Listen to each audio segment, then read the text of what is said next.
tadi pertanyaan apa menariknya dari Yesus itu? Betul.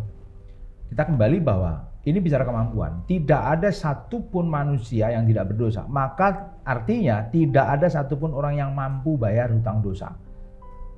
Karena yang harus bayar hutang dosa itu Tidak punya dosa. tidak ada dosa. Tidak ada dosa. Tidak melakukan dosa. Nah, dan itu cuma satu pribadi, yaitu Yesus.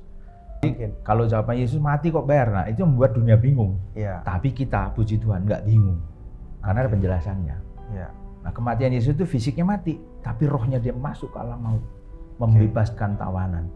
Dengan faktanya ketika Tuhan Yesus setelah mati, dia bangkit itu menunjukkan bahwa tidak ada sedikit pun dosa yang ada pada diri Tuhan Yesus.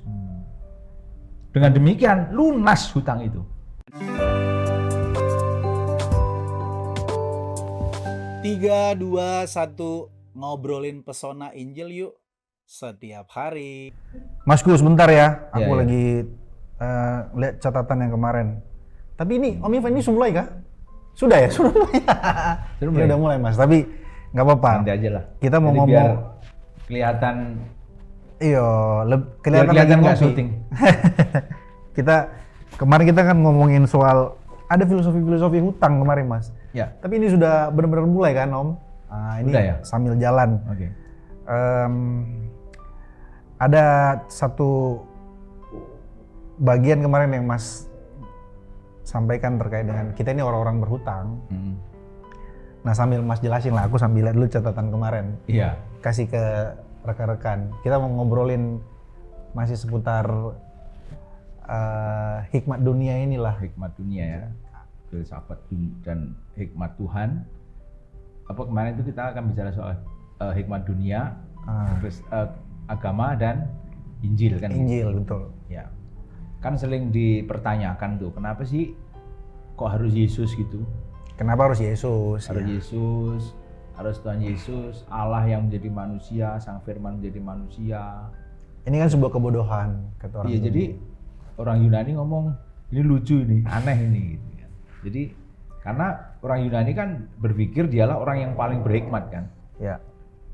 Dalam artian segala hal dia bisa selesaikan dengan hikmatnya gitu kan. Itu kebanggaan orang Yunani. Nah, kalau orang Yahudi dia sudah punya sistem. Sistem dalam sebuah kelembagaan keberagaman, kalau mendapatkan sesuatu yang namanya keselamatan, dia harus mengikuti tata cara ibadah itu kan. Aduh ini Mas Di, Hah? diksimu ketinggian kayaknya. Nanti kita turunkan pelan-pelan. Kita turunkan pelan-pelan. Ya. Ini di Gerai Ngopi ini kita kan lebih tepatnya ngobrol-ngobrol. Aku suka nih kalau ngomong sama Mas Di. Ya. Sama Pak Gem, sama Pak Pastor Daniel. Sebelum lebih jauh, aku potong di sini dulu. Ya potong. Kan kalau bicara hutang itu bicara perbudakan. Kan kemarin Mas bilang soal hutang kan. Bahkan kalau orang-orang yang berhutang, misalnya hutang, katakanlah hutang kartu kredit, hutang pinjaman online, hutang judol, diperbudak tuh dia. Ya. Aku mau masuk sebelum ke masalah hikmat dunia sama hikmat Tuhan tadi. Iya. Sebenarnya tadi mau jembatan, tapi kan udah diputus ya udah kita nggak usah pakai jembatan. Gak usah pakai jembatan, Iya. kan kita ngobrolnya Langsung lompat ya. langsung lompat. Ya nggak apa-apa, kita lompat aja.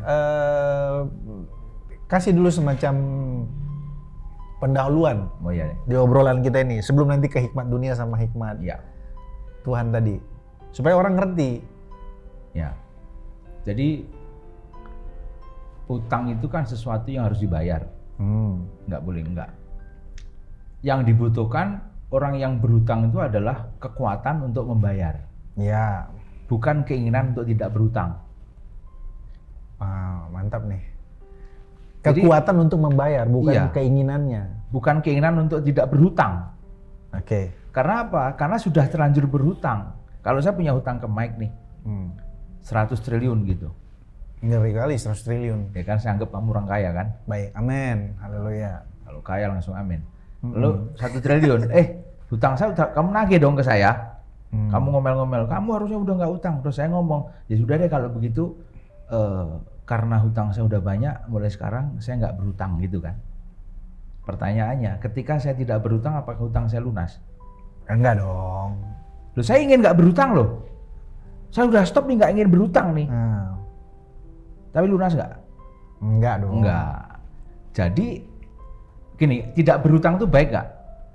Baik. Baik dong. Tapi masalahnya sudah terlanjur punya hutang. Keinginan tidak berhutang tidak menjadi baik kalau hutangnya nggak dibayar, kan begitu? Betul.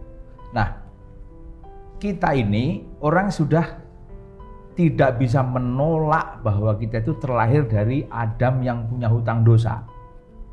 Oh, ke situ korelasinya. Ya, Oke. kita udah nggak bisa nolak itu. Oke. Mau dilahirkan di mana? Mau anak konglomerat, Ya. anak orang miskin, Ya. orang Asia, orang Afrika, semua kita ini orang berhutang. Oke. Nah, kalau begitu, ini kan soal prinsip nih, sehingga ketika kita lahir gitu, udah ada catatan hutang, udah langsung disodorkan hutang, maka manusia harus mati kan, begitu lahir harus mati. Ancamannya adalah maut. Kok enak loh, saya nggak pernah hutang loh. Saya nggak pernah hutang, kok tahu-tahu ditagih gitu. Harus kita pahami bahwa manusia itu Allah itu hanya menciptakan satu yang namanya Adam, maka melahirkan seluruh keturunannya. Oke. Nah itu sudah kontrak mati ketika Adam melanggar, ya semua keturunan menanggung akibat. Ini harus kita pahami dulu. Nah kembali, ketika saya punya hutang dosa, ini kan bukan soal masalah moral. Artinya begini, kamu jangan berbuat dosa ya, gitu kan? Oh ya sudah, saya berhenti berdosa deh kalau gitu. Oh kalau cuma begitu, Tuhan sudah pernah mengirim nabi-nabi kan? Para nabi, tokoh-tokoh Alkitab itu sudah lengkap. Alkitab di Perjanjian Lama mengirimkan contoh-contoh itu.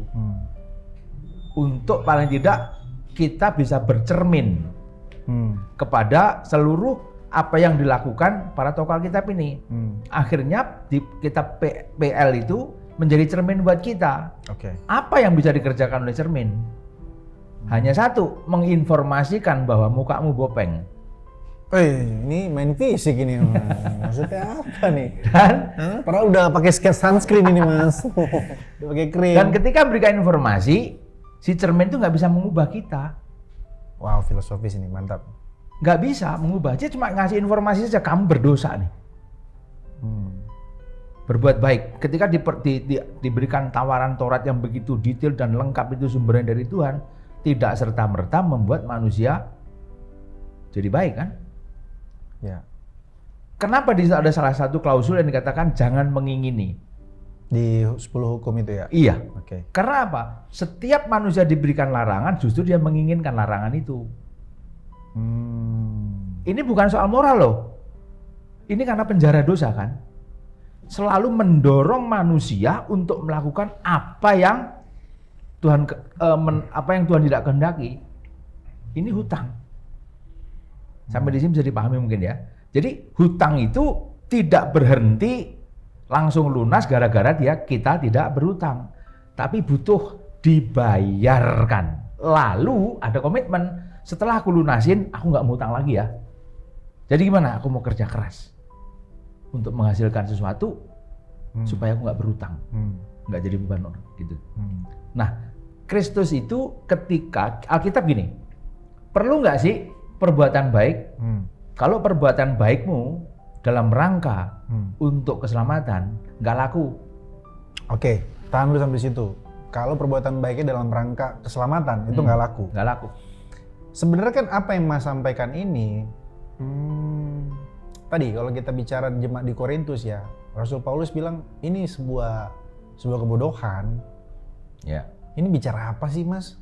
Gitu. Bagi orang dunia gitu, Ya. hikmat seperti ini kan, ini bicara apa sih? Gitu.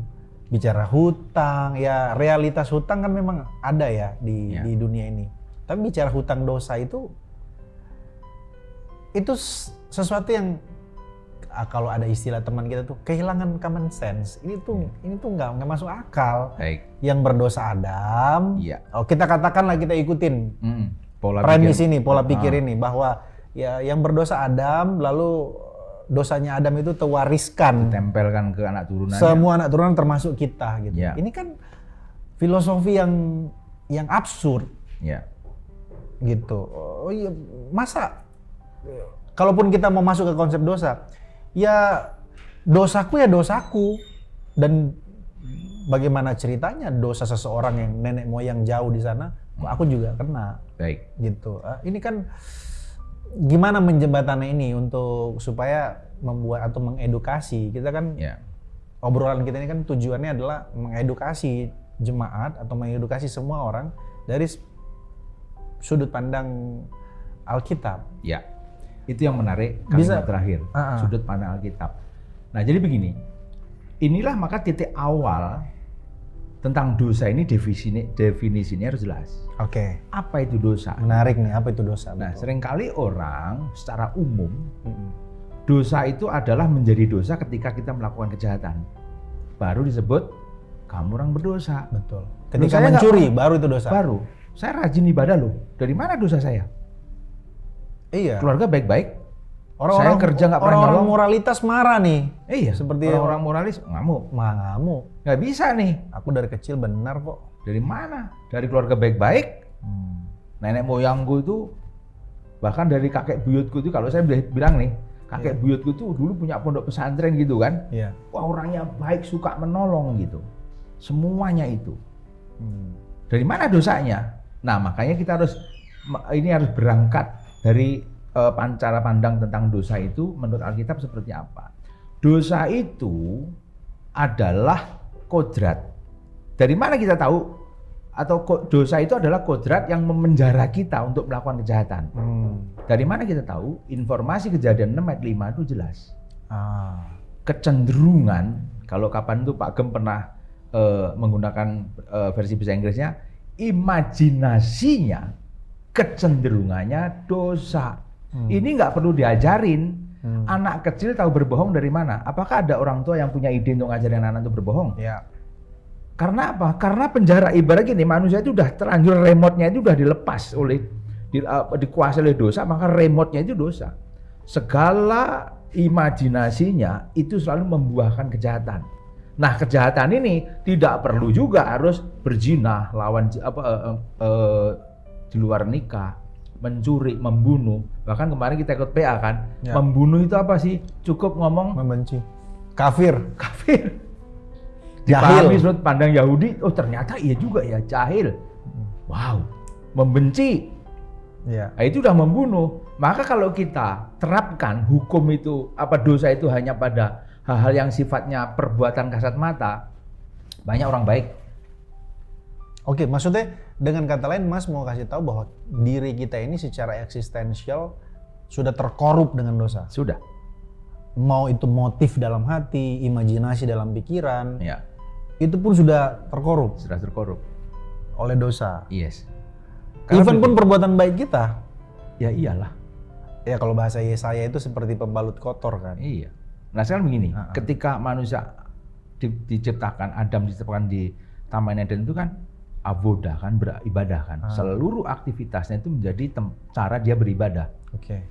Ketika dia masih memiliki hubungan yang baik dengan Tuhan. Tapi ketika dosa menjadi sekat, memisahkan itu, pekerjaan itu tidak menjadi ibadah kepada Tuhan, tapi ya untuk kantong kan, kepuasan diri sendiri. Antroposentris. Ya kalau tadi pernah Pak Gem mengatakan nggak cukup, kantong kecil tapi keinginannya gede. Kantong kita itu segini, tapi karena keinginan jadi besar, nggak cukup. Siap. Sehingga Tuhan yang berkata aku datang beri kelimpahan pun akhirnya menjadi kekurangan. Karena apa? Ide kita itu selalu menciptakan kekurangan, dan kurang ini, kurang itu. Nah ini tuh yang cocok ini Tuhannya Doraemon. Aku ingin begini, aku ingin begitu. Jangan mengingini, bergerak. Kemarin waktu Pak Gem juga khotbah soal satu hal telah aku minta, gitu kan? Oke. Ini di acara Let's Connect ya Mas? Yes. Yang khotbah di Let's Connect kan Mas? Oh enggak, di khotbah hari Minggu. Khotbah hari Minggu ya? Hari Minggu. Oke. Jadi satu hal, saya yang menarik di situ adalah kalau Tuhan datang ngasih kesempatan minta apa? Lalu jawaban Pak Gem, apa yang ada di hatimu itu yang menjadi keinginanmu kan? Oke. Nah manusia itu kan digerakkan oleh keinginan jahat tadi loh. Saya ingin bangun gereja ya Pak. Tuhan saya ingin bangun gereja nih supaya diselamatkan. Tapi motifnya apa? Apakah betul bangun gereja? Numpang pelan-pelan nama diri. Waktu ngerintis tuh orang tuh rela loh nggak cari tempat duduk. Tapi ketika bangunan sudah ada, Orang lalu saya di mana posisinya? Seperti ini menurut kan? Cari nama. Sehebat apapun, ternyata manusia cenderung ke sana. Ini karena apa? Bukan karena kerusakan moral, tapi lebih karena apa? Penjara dosa itu loh. Saya pernah nangani satu kasus, hampir setahun saya ikuti proses itu. Saya keluar masuk penjara, tahanan Mabes waktu itu. Ini pengalaman lah ya? Pengalaman ini murni pengalaman saya. Ketika saya nanya, kamu pasal apa? Kamu pasal apa? Yang ini, oh kalau saya ringan Pak, apa? Saya cuma salah telepon, paling berapa? Tuntutan paling cuma 6 bulan. Salah telepon? Jadi gini, dia kerja di satu perusahaan yang tukang nagih hutang pakai telepon itu. Dia maki-maki, nggak tahu dimaki-maki polisi juga. Oh walah. Tangkep masuk penjara gitu kan. Saya tanya, kalau kayak kamu kena pasal berapa? Ya paling sebulan keluar saya Pak, udah ditanggung bos saya gitu. Kalau yang itu wah kalau itu mau berat. Dia sambil ketawa bangga, dalam hati saya, lu sebangga apapun, lu sama-sama orang terpidana atau enggak? Iya, lu sama-sama napi ya kan? Sama-sama orang yang terancam untuk divonis gitu. Lah kita ini semua kan juga begitu. Merasa gue masih lebih baik dari dia ya? Iya, walaupun lebih sama-sama orang terpidana. Karena pasal tuntutannya lebih tipis gitu. Nah seringkali kita menciptakan itu kan. Akhirnya kita lupa bahwa kita itu orang yang benar-benar berdosa, punya hutang dosa, di mana cara membayarnya cuma satu, bayar di alam maut, lunas tuh. Nah, ini yang aku maksud tadi, korelasinya dengan kenapa yang berdosa Adam, kok jadi gue yang kena getahnya, kok jadi aku yang kena juga matinya, itu gimana gitu loh. Gimana menjelaskan itu, filosofi hutang tadi itu. Iya. Bisa dibayar hutang itu, tapi bayarnya pakai dosa, lunas. Kebaikan. Tuhan berkata apa? Masukkan itu hamba yang itu ke penjara sampai dia lunas hutangnya. Untuk melunasi apa? Nyawa dia, nyawa istrinya, nyawa anak-anaknya, semuanya masukin ke penjara sampai lunas. Lunas enggak? Enggak lunas. Karena hitungan talenta itu kita pernah hitung tuh kan. 369 tahun, 1000 tahun. Kapan lunas? Jadi hutang itu manusia tidak pernah bisa melunasi, ini kan? Nah akibatnya adalah maut. Bisa dilunasi caranya apa? Kamu masuk ke mati ke alam maut, baru lunas hutangmu. Nah sebaik apapun dia? Sebaik apapun. Ya mohon maaf lah, kamu kok egois ya. Ini Kristen, ini warna Kristen. Justru kita tawarkan nih. Kalau ini namanya filosofi Kristen itu. Iya, maka kita tawarkan kepada dunia. Kamu mau? Kalau dalam sudut pandang hikmat dunia, ini mah mengada-ada. Bicara apa orang ini ya kan? Kayak suatu kebodohan kata Rasul. Bagi orang Yunani dan orang Yahudi ini sebuah kebodohan. Tapi bagi orang yang tadi yang kita awal di depan awal kita ngomong di awal kan. Jadi kebodohan. Kami sudah punya cara berpikir yang kokoh nih, yang solid, yang mapan. Bagaimana terhindar dari keselamatan itu, terhindar dari yang namanya kematian itu. Kalau Yunani dengan filsafatnya, sampai Stoia ngomong memisahkan antara dunia fisik dan dunia roh. Iya. Dia punya sistem Platonis ya. Udah, jadi nggak usah dipikirin soal roh, keselamatan di alam roh, nggak usah dipikirin. Mumpung sekarang ada kopi, ada apa, habisin. Hari ini kenyang. Besok mati urusan lain. Ini dampaknya seperti itu. Karena apa? Dipikir manusia itu selesai di alam fisik ini. Di alam fisik ini. Nah, yang paling fatal adalah ketika seseorang mencoba melunasi hutang dengan perbuatan baik, perbuatan hutang dosa. Akumulasi moralitas kehidupannya. Yes. Contoh begini. Kalau ada orang hutang kartu kredit 10 miliar. Nggak usah gede-gede lah. Gokil 10 miliar ya kan? Jangan tanggung-tanggung kalau bikin. Iya ya, boleh. Lalu dia harus cicil dia. 10% 10 miliar itu berapa ya? Aduh, biasanya 100 juta. Biasanya Om Joen tuh pinter tuh ngitung-ngitung gitu. 1 miliar ya? Betul ya? Berapa itu? 1000 juta. 1000 juta tuh bagaimana ya? Karena saya matematika kurang tertarik, jadi ya udahlah anggap aja omongan kita bener. Betul. Soal angka mau udahlah percaya kalkulator saya. Iya. Nah lalu nggak tiap bulan kan harus bayar, taruhlah karena 1000 miliar paling enggak sebulan dia harus bayar 100 miliar kan. Cicilannya. Karena nggak sanggup dia harus bayar Bunganya. 0,1. Akhirnya cuman sebulan harus bayar 100 juta taruhlah gitu ya. Iya. Oh, sorry, 10 juta lah, udah gitu aja. Lalu orang berkata begini, nih aku udah baik nih, bayar bunga. Dipikir lunas bayar bunga, itu cuma 0,0 sekian kan? Betul. Pokok utangmu itu 100 miliar bro. Iya. Nah sekarang bagaimana? Dipikir nih, dengan saya berbuat baik, beramal, segala macam, itu melunasi hutang. Enggak, itu bunga aja, nggak bisa melunasi pokok. Nah kalau Kristen gimana? Pokoknya dilunasi dulu sama Tuhan, hutang dosa. Lalu setelah itu apa? Ya udah, kamu lakukan perbuatan baik. Ingat, ini nggak dalam rangka kamu bayar bunga ya, tapi dalam rangka kamu belajar bagaimana menjadi orang yang benar. Perbuatan baik itu adalah didikan Allah supaya kita melakukan pekerjaan-pekerjaan baik yang Tuhan kehendaki. Bukan lagi kita numpuk amal supaya selamat. Enggak. Hutang itu bukan sekedar kerusakan moral. Kerusakan moral itu akibat dosa. Diawali dosa. Karena dosa itu telah mengendalikan manusia untuk selalu berbuat jahat. Kemarin kita pernah bahas, dosa itu dimulai dari mana? Ya. Pikiran kan? Pikiran. Filosofinya kan?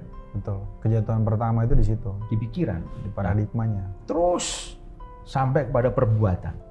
Nah hari ini orang terus di skip, apalagi sekarang dunia medsos ya. Kemarin saya tadi pagi saya scroll itu. Bagaimana bisa mempercayai sola scriptura, mempertahankan itu. Sementara para rasul pergi kemana-mana itu belum ada Injil.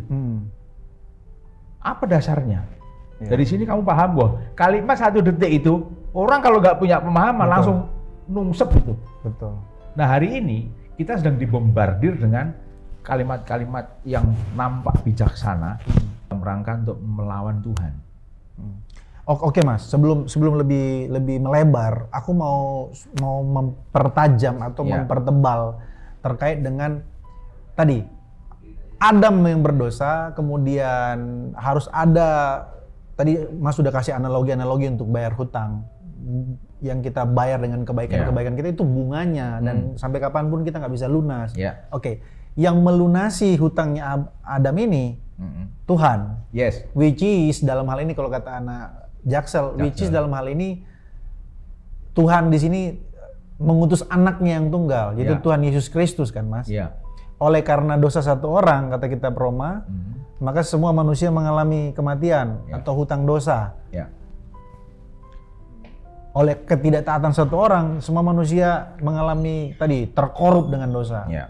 Baik motivasinya, imajinasi semua terkorup. Nggak ada bagian dari dirinya yang tidak terkorup oleh dosa. Nah, ini kan yang ditawarkan oleh Rasul Paulus kan di Jemaat Korintus, berita tentang salib. Gitu. Yang kita udah pernah bahas sama Pak Gem juga, kengerian salib itu disitulah justru paradoksnya terlihat keindahan juga di sana. Apa yang menarik dari konsep tentang bahwa Kristus dengan ketaatannya lalu kemudian membayar dosa itu? Semacam apa yang menarik yang bisa kita tawarkan ke halayak umum, khususnya juga kita memberitakan Injil kepada saudara-saudara kita. Lagi-lagi bicara kemampuan. Kemampuan bayar hutang. Kemampuan bayar hutang. Kita pahami bahwa akhirnya manusia yang terlahir dari Adam tidak ada satupun yang tidak berdosa. Nggak ada yang terluput. Tidak ada yang terluput. Mau dia tokoh agama sebaik apapun. Buktinya kita udah bisa baca berapa Tuhan kirim nabi-nabi yang hebat itu. Toh tidak menghasilkan moral yang baik di lingkungan Yahudi dalam konteks pemahaman tentang siapa Tuhan, kan gitu. Toh Tuhan Yesus pun dibunuh kan. Nah jadi tadi pertanyaan apa menariknya dari Yesus itu? Betul. Kita kembali bahwa ini bicara kemampuan. Tidak ada satupun manusia yang tidak berdosa. Maka artinya tidak ada satupun orang yang mampu bayar hutang dosa. Karena yang harus bayar hutang dosa itu tidak punya dosa. Tidak ada dosa. Tidak ada dosa. Tidak melakukan dosa. Nah, dan itu cuma satu pribadi, yaitu Yesus. Nanti tanggal Paskah itu, pas Jumat Agung, saya sedang mempersiapkan satu tema khotbah, yang wajar pun tidak ia lakukan. Kasih dulu ininya Mas di sini. Apa tuh yang DP-nya, wajar? DP-nya. Kalau pada zaman Romawi itu disalib itu kan menurut catatannya saya baca ada dua model, dipaku dan diikat. Nah, Tuhan Yesus itu dipaku. Nah, terjadi sebuah kebiasaan di sana, wajarnya orang-orang yang dipaku dia akan mengeluarkan seluruh sumpah serapah itu. Karena apa? Tidak semua yang dipaku itu belum tentu orang salah. Nah, pada saat itu dia berkata, aku nggak bersalah, weh. Semua makian dikeluarkan, teriakan dikeluarkan. Maka nggak heran ketika salah satu penjahat di sebelah itu termasuk dalam keadaan yang sudah berat, dia berkata, kalau memang kau Mesias turun dah. Ya. Karena apa? Jadi faktanya waktu itu tidak semua orang disalibkan itu karena melakukan pelanggaran hukum ya. Hari itu Tuhan Yesus pun Pilatus tidak menemui kesalahan kan? Iya. Tapi dipaku juga kan? Betul. Yang wajarnya harusnya Tuhan Yesus teriak-teriak, aku nggak salah. Tapi dia diam. Dari itu menunjukkan bahwa yang wajar saja tidak dia lakukan, apalagi yang ekstrim. Apa itu? Harusnya dia membela dirinya. Tapi dia tunggu sampai semuanya tetelestai kan. Dengan tahapan ini, bahkan dikasih anggur asam itu, dia nggak mau. Supaya apa? Sampai benar-benar genap pembayaran utangku ini, aku bertahan. Maka ketika dia rasa cukup, jangan Bapa, jangan kau tangguhkan dosa ini kepada mereka, karena mereka tidak tahu apa yang dia perbuat. Perlu kita kasih tahu bahwa filosofi Kristen terkait dengan membayar hutang itu adalah kematian ya Mas. Yes. Bahwa hutang itu harus mati. Harus. Dan harus ada yang bayar dengan kematian juga. Ya. Itulah kenapa Yesus mati. Ya. Oke. Karena dan itu nanti kita bukan hanya Yesus mati. Nah, kita harus jelaskan mati itu seperti apa. Kita mesti lengkap menjelaskannya. Kalau cuma Yesus mati, kayaknya kan di konsep umum mati itu ya tergeletak nggak berdaya. Betul. Dia lupa bahwa roh itu nggak mati. Ya. Nah ini menarik ini. Dan Yesus bangkit. Yes. Itulah Paskah ya. Ya, Yesus jadi bangkit. kalau jawaban Yesus mati kok bayar, nah itu membuat dunia bingung. Ya. Tapi kita, puji Tuhan, nggak bingung karena ada penjelasannya. Ya. Nah kematian Yesus itu fisiknya mati, tapi rohnya dia masuk ke alam maut, membebaskan tawanan. Dengan faktanya ketika Tuhan Yesus setelah mati, dia bangkit itu menunjukkan bahwa tidak ada sedikit pun dosa yang ada pada diri Tuhan Yesus. Dengan demikian lunas hutang itu. 1 Petrus berkata kan, dia masuk ke alam maut, mendeklarasikan kemesiasannya, lalu dia membawa tawanan-tawanan itu. Ya. Akhirnya maut terdiam, nggak bisa ngapa-ngapain. Ya Paulus bilang di jemaat Korintus kan, di manakah sengatmu hai maut? Itu. Atau maksudnya di manakah sengat hutang itu ya kan? Sengat maut adalah dosa, racun, kan sengat itu racun. Racunnya maut supaya orang masuk ke alam maut diracuni dengan dosa. Wow, berat ini obrolan kita nih Mas. Saya ini banget kalau ini, aduh Tuhan. Akhirnya begini, mungkin perlu disampaikan ya. Sampaikan lah Mas. Kalau jangan Bapak Ibu, ditahan. saya berharap ketika mendengarkan ini terus berdoa dan Roh Kudus menggarap hati kita sampai kita menemukan satu keindahan Injil itu, lalu sudah akhirnya memutuskan aku tidak mau beranjak kemana-mana, aku mau mati bersama Tuhan. Jadi iman Kristen kita bukan hanya sebagaimana orang berkumpul di gereja, jemaat banyak, udah enggak. Lalu bagaimana kita benar-benar siap mati dengan sukacita, karena ada kepastian hutang kita sudah lunas, maka Tuhan berkata, hai hambaku yang setia, sabarlah masuk dalam kemuliaan Allah Bapa di surga. Sabarlah masuk ya. Yes. Jadi, tapi kita bukan anti perbuatan baik ya. Ini jadi apa juga miskonsepsi di banyak orang bahwa ketika percaya Yesus kok gampang banget orang-orang Kristen ini masuk surga hanya percaya Yesus. Dan juga ada beberapa orang yang jadi salah mengaktualisasikan imannya. Cukup percaya Yesus, nggak apa-apa ngerokok, mabuk, hidup nggak jujur, hidup malas-malasan. Toh juga udah percaya Yesus sudah pasti masuk surga. Hutang sudah dibayar. Nah ini kan jadi disfungsional lah istilahnya. Ada jadi. Tolong dibantu. Siapa? Apa? Pernah juga disinggung oleh Pak Gembala kita. Ketika kita menerima Yesus, bukan berarti kita udah diam, tidak melakukan apapun. Asal hutang sudah dibayar. Ya, ingat ada proses pengudusan kan? Kenapa harus dikuduskan? Karena kita orang berdosa. Ya, betul. Nah, caranya apa? Melakukan hukum Taurat. Hukum Taurat yang mana nih? Mentang-mentang udah diselamatkan tanpa melalui hukum Taurat, lalu tetap mencuri, membunuh, berzina. Enggak lah. Justru di situ kan disinggung indikatif, imperatif. Indikatifnya Tuhan udah lakukan, lalu perintah untuk hidup benar itu. Nah, akhirnya ini aku ajaran kebenaran dan hidup itu di situ kita berjalan melakukan hukum Taurat dalam jalannya Tuhan. Ya. Jadi paradigma kita sudah berubah, orientasi kita berubah, cinta kita berubah, diarahkan kepada Tuhan.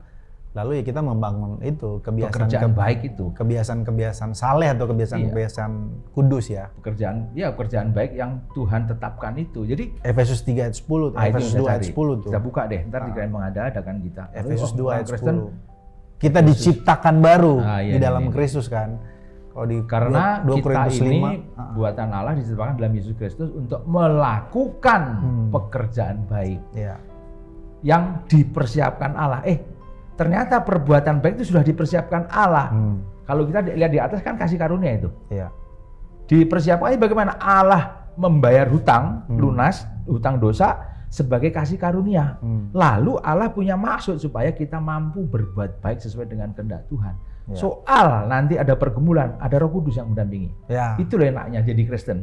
Kalau masih terpikir untuk cari juru selamat, yang lain saya juga nggak habis pikir. Ada Roh Kudus. Aduh, aku kayaknya kalau ngobrol sama Mas jadi kepengen ngobrol terus, tapi cukup sampai di situ Mas. Soalnya aku lihat matamu udah berkaca-kaca kalau udah ngomongin. Ini udah keluar asap ini. Kristus itu pasti selalu berkaca-kaca. Nanti kita lanjut lagi soal hutang nih, kita bisa kulik lebih jauh Mas. Next time kita bisa perdalam lagi Mas.